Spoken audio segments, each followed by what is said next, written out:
masa ketika tanah Nusantara bergetar di bawah jejak-jejak penjajah.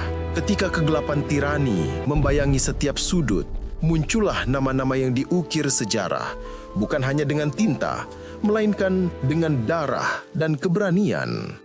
Salah satu di antaranya adalah sosok legendaris, Syekh Maulana Raden Abdullah Soleh Sungging, yang lebih akrab dikenal sebagai Ki Ageng Gringsing.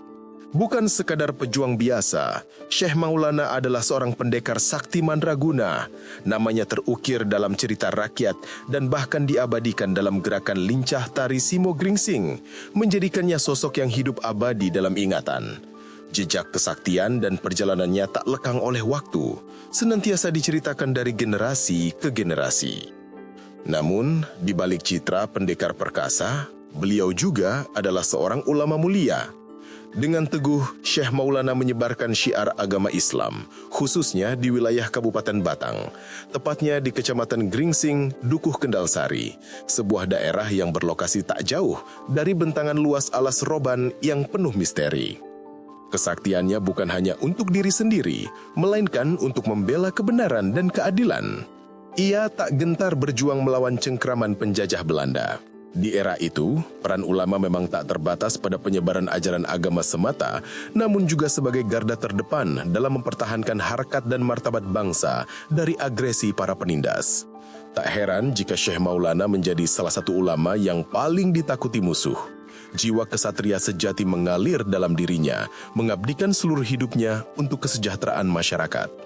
Perjalanan spiritual dan perjuangannya dimulai ketika suatu hari ia mengembara dari tanah kelahirannya di Gunung Pati, Cirebon, Jawa Barat, menuju ke arah timur, menyusuri tanah Jawa Tengah. Melanjutkan misi sucinya menyebarkan ajaran Islam di seluruh wilayah Jawa Tengah. Langkah kakinya akhirnya menuntun Syekh Maulana tiba di daerah Gringsing. Setelah mempertimbangkan banyak hal, ia memutuskan untuk bermukim di sana, menjadikan Gringsing sebagai pusat dakwah dan perjuangannya. Kisah ini pada dasarnya berjalin erat dengan peristiwa besar yang terjadi sekitar tahun 1600-an.